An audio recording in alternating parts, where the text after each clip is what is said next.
Kabar gembira dari dunia kearsipan sejarah, dalam waktu dekat, arsip sejarah yang banyak dibawa bangsa penjajah akan segera dikembalikan. Hal ini menyusul perjanjian dengan negara bekas penjajah terkait pengembalian arsip sejarah yang dilakukan Arsip Nasional Republik Indonesia atau ANRI.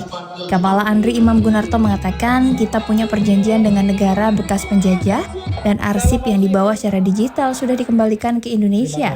Selanjutnya akan menyusul arsip berharga lainnya. Selama ini arsip era kolonial itu banyak disimpan di negara-negara bekas penjajah Indonesia, diantaranya Portugis dan Belanda.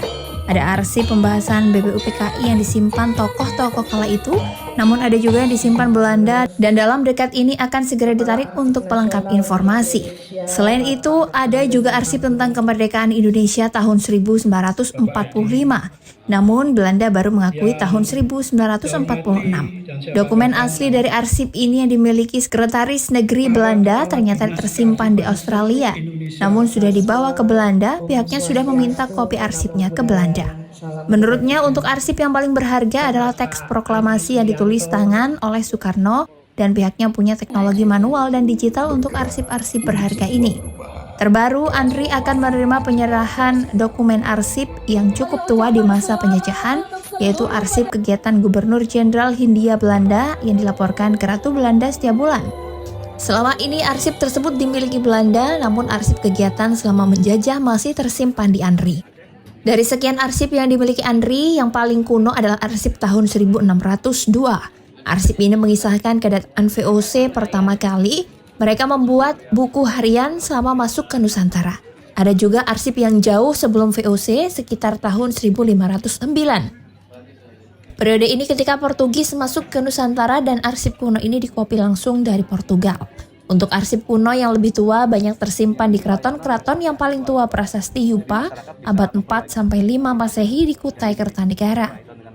Kita perlu memperoleh kopi digital melalui laporan itu untuk kita tarik sini untuk disesuaikan laporannya gubernur yang benar untuk menjadi bahan riset.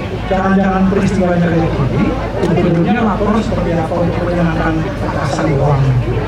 Jadi ya itu salah satu contoh. Kemudian bahwa kita merdeka tahun 45, tetapi dari Jepang ya, tetapi Belanda masih belum mengakui. Belanda baru mengakui tahun 49. Itu dilihat dari arsipnya, ada arsip Algemene sekali atau arsip setneknya Belanda tahun 45 sampai tahun 9 ke tahun 49. Itu markasnya di mana? Di Australia. Nah, arsip itu dibawa ke Belanda. Nah, itu juga akan dikatakan. Kemudian ada arsip-arsip terkait dengan ini yang monumental, terkait dengan pembahasan undang-undang dasar pada awal kemerdekaan, BBUPK. Itu koleksinya ada macam-macam, ada disimpan oleh Muhammad Yamin, ada Benedikto, itu tokoh-tokoh itu yang apa. Ada pula koleksi yang disimpan oleh Belanda.